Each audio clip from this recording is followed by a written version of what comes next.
When we say our Iman is in the heart, there are two aspects to this. Number one is recognition, knowledge and affirmation. We must firstly recognize and acknowledge Allah Azza wa Jal is the one that's worthy of worship. And secondly, this aspect must be followed by al-inqiyad wa taslim. So having this acknowledgement of Allah, we acknowledge Allah is our creator, we acknowledge Allah is the one worthy of worship, is the first step. But it does not stop there. More importantly, it must lead to submission and acceptance and commitment to Allah Azza wa Jal and His deen. And this is the two components. Once we have this, we will develop the love of Allah, the awe of Allah, the trust in Allah, the fear of Allah and hope in Allah. Actions of the heart. When we say our Iman is made up of actions, we have physical deeds like salah and hajj and sadaqah, but we also have deeds of the heart like tawakkul and fearing Allah and hoping in Allah's mercy and loving Allah. Deeds that are found that come from the heart. But this will only come once we affirm Allah Azza wa Jal as our creator. So belief in the heart has two concepts. Number one is ma'rifah, is to acknowledge that Allah is not the one worthy of worship, and the second is to submit to everything that Allah has decreed upon us, that Allah has obligated upon us. These are two things that are very important to understand. The first aspect is fitrah. Every person is created with this. Every disbeliever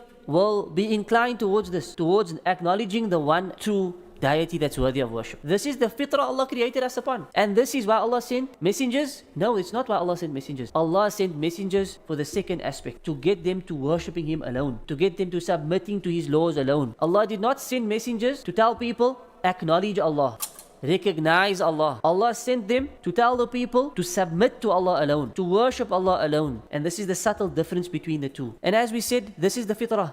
Every person is inclined towards this. The problem is there are factors that keep them from submitting, that prevent them from submitting. So we got to do da'wah to them, we got to teach them, we got to try and have hikmah and have wisdom, have patience to get them out of their stubbornness. In fact, Allah says about the disbelievers, بَلْ جَاءَهُمْ بِالْحَقِّ وَأَكْثَرُهُمْ لِلْحَقِّ كَارِهُونَ, that He brought them the truth, but most of them, they dislike the truth. Karihun, they don't like it, they don't want it, even though they see it. So there are things that are always obstacles for people. For some people it's arrogance, pride. Some people it's their ego. For some people it is they are seeking pleasures of this world. They don't want to be a Muslim because there is going to be restrictions. For some people it is nationalistic pride, like the Qurayshis. Abu Talib on his deathbed, Rasulullah sallallahu alaihi wasallam is sitting next to him, saying to him, say la ilaha illallah, say la ilaha illallah. It's a word I will stand in front of Allah with for you, I will intercede for you if you say la ilaha illallah. And he knew it's the truth. He even said in lines of poetry that this is the prophet of truth. But on the other side of the bed were his brothers saying to him, are you going to leave the religion of your father? Are you going to leave the religion of Abdul Muttalib? Are you going to leave the way of the Quraysh? And he refused to say la ilaha illallah. What was the obstacle? Father, pride, custom, tradition. It was an obstacle, and he died upon disbelief because of this. So people have this within them. It's our duty to try and do da'wah.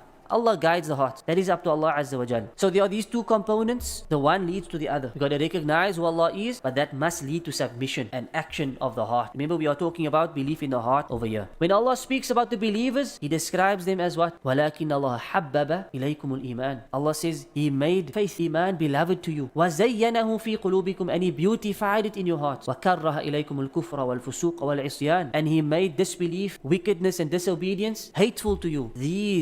They are the rightly guided ones. This is the believers. That Iman is where? It's in their heart. It's beloved to them. It's beautiful to them. And they hate disbelief. They hate wickedness. They hate disobedience because they've submitted. It's not just about I believe in Allah and that's enough. That must lead you to the next step. Loving, holding on to your Iman and hating the opposite of it. Hating disbelief, hating shirk, hating innovations, hating sin, hating disobedience. This is true Iman from the heart.